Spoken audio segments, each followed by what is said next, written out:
संज्ञा से अव्यय तक के टॉपिक में आज हम पढ़ते हैं पद के बारे में। जैसा कि इसके पूर्व के वीडियो में आपको हम समझा चुके हैं कि शब्द और पद में क्या अंतर है। तो साथियों, यहाँ पर पद के यहाँ पर ये 5 भेद हैं। कौन कौन से हैं? संज्ञा, सर्वनाम, विशेषण, क्रिया और अव्यय। तो अव्यय भी फिर 4 होते हैं। जिस तरह से संज्ञा, सर्वनाम, क्रिया, विशेषण, फिर अव्यय। तो अव्यय के ये 4 यहाँ पर भेद हैं। कौन कौन से हैं? क्रिया विशेषण, संबंध बोधक, समुच्चय बोधक, विस्मयादि बोधक। जब हम पार्ट्स ऑफ स्पीच पढ़ते हैं शब्द भेद, तो कितने होते हैं कुल शब्द भेद? 8 होते हैं। 8 यही होते हैं। कौन कौन से होते हैं? संज्ञा, सर्वनाम, विशेषण, क्रिया। 4 ये हो गए। अब देखिए 2-2 शब्द मिला करके हैं, आगे बढ़ेंगे तो जिन्हें हम अव्यय बोलेंगे, बड़े वाले। पहला है क्रिया विशेषण। क्रिया विशेषण संबंध बोधक अव्यय, समुच्चय बोधक अव्यय और विस्मयादि बोधक अव्यय। इसमें अव्यय शब्द लगा हुआ है। अव्यय क्या है? अव्यय ऐसे शब्द होते हैं जो लिंग, वचन, पुरुष, कारक इत्यादि के आधार पर जिनमें परिवर्तन नहीं होता है। अव्यय, अधन व्यय, मतलब जिनमें परिवर्तन न हो, ऐसे शब्द अव्यय कहे जाते हैं। इन सब के बारे में हम नेक्स्ट वीडियो में बृहत पढ़ेंगे। पहले एक एक टॉपिक उठा करके, संज्ञा क्या है, उसके कितने भेद हैं, उन भेदों में आपस में परस्पर उनमें क्या अंतर है, तो एक एक करके हम आगे अध्ययन करेंगे। तो सबसे पहले यहाँ हम चलते हैं इस टॉपिक को संक्षिप्त में समझने के लिए। फर्स्ट है हमारा यहाँ पर संज्ञा। संज्ञा क्या है? नाउन। इंग्लिश में noun is the name of any person, place और thing. Noun is the name. केवल छोटी सी परिभाषा यदि हम बनाएं तो संज्ञा नाम को कहते हैं। किसी भी व्यक्ति, वस्तु, स्थान के नाम को हम संज्ञा कहते हैं। तो संज्ञा से तात्पर्य हुआ नाम। नाम किसी का भी नाम, किसी भी व्यक्ति का नाम। जैसे कि मेरा नाम शशिकांत है, आपका नाम मोहन है, सुरेश है। अब यहाँ पर वस्तु का नाम, ये मार्कर है, टेबल है, मेज है, कुर्सी है, तो यहाँ पंखा है, ये सब संज्ञा हैं। किसी भी स्थान का नाम, चाहे शहर का नाम हो, गांव का नाम हो, प्रदेश का नाम हो, किसी भी वस्तु का नाम, सब कुछ संज्ञा है। जो कुछ भी हम देख रहे हैं, दिखाई दे रहा है, ये सब संज्ञा के उदाहरण हैं। तो बहुत ही सरल है संज्ञा। इसके बारे में हम आगे पढ़ेंगे, इसके भेद कितने हैं, किस किस प्रकार से हैं। अभी केवल संक्षिप्त में हम इन चारों का और अव्यय के जो 4 भाग हैं सभी का हम अध्ययन कर रहे हैं। तो संज्ञा तो ये हो गया। अब सर्वनाम चलते हैं। तो सर्वनाम जैसा कि नाम से ही स्पष्ट है, सर्वनाम, नाम का अर्थ क्या हुआ? संज्ञा, मतलब सभी संज्ञा।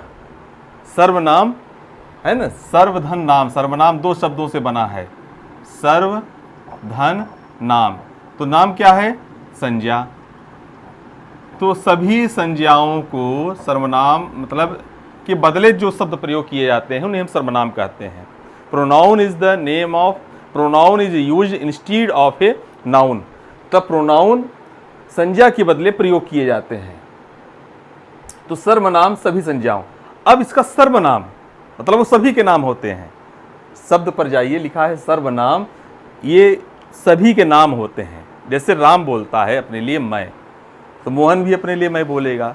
तो मैं किसी एक का नाम नहीं है। मैं का प्रयोग प्रत्येक व्यक्ति अलग अलग कर सकते हैं, है ना। जैसे हम तुम बोलेंगे, आपको भी, आपको भी, आपको भी, सबको। तो तुम, वह, तो वह किसी का नाम नहीं है। वह उसके बदले में, उसके नाम के बदले में हम प्रयोग कर रहे हैं। वहाँ, है ना, मैं वहाँ गया था। तो ये जितने शब्द हैं किसी भी संज्ञा के स्थान पर जो प्रयोग किए जाते हैं उन्हें हम सर्वनाम कहते हैं। तो सर्वधन नाम मतलब सभी संज्ञाओं के नाम के बदले जो शब्द होते हैं उन्हें हम सर्वनाम कहते हैं।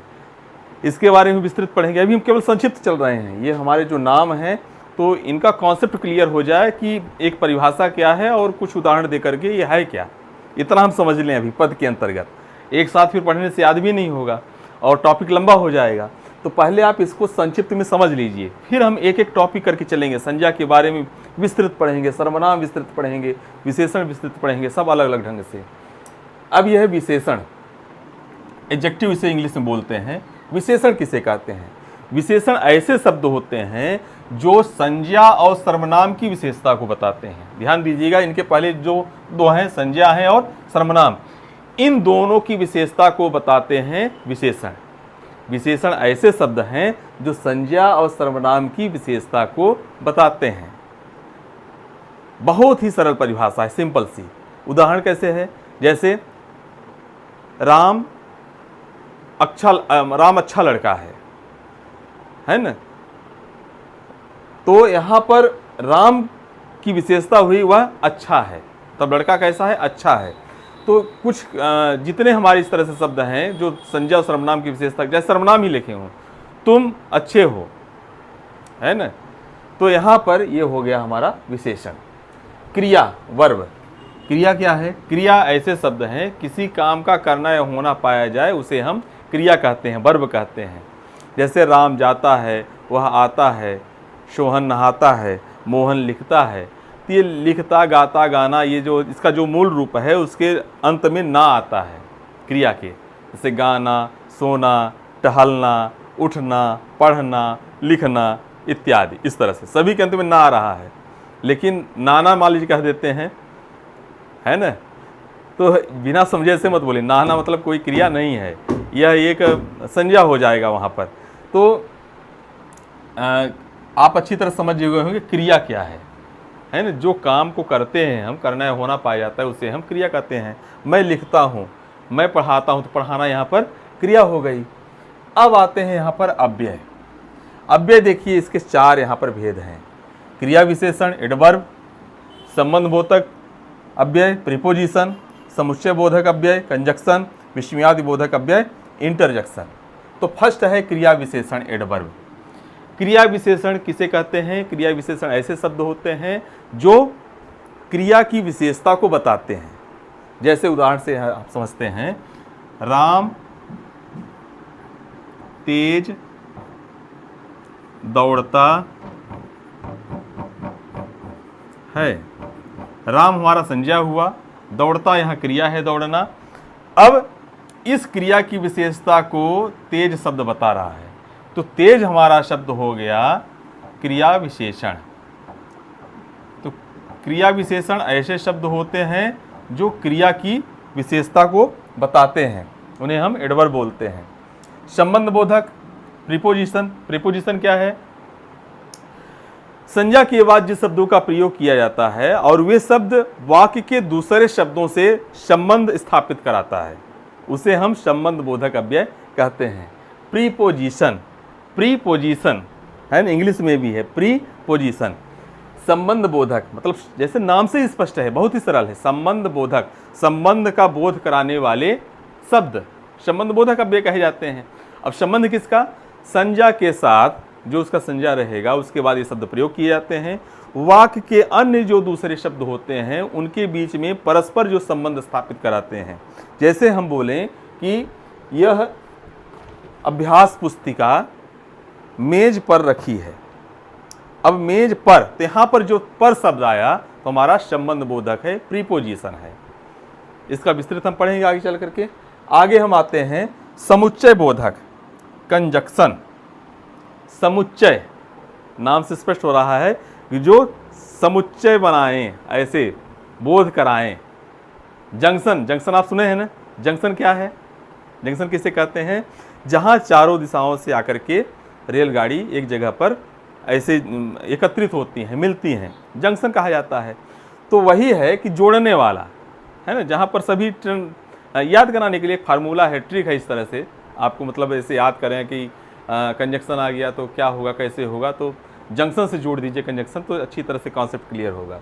समुच्चय बोधक अर्थात यदि हम अब सही परिभाषा लें, इसको ऐसे समझें कि दो शब्दों, दो वाक्यांशों अथवा दो वाक्यों को जो शब्द जोड़ते हैं समुच्चय बोधक अव्यय कहलाते हैं।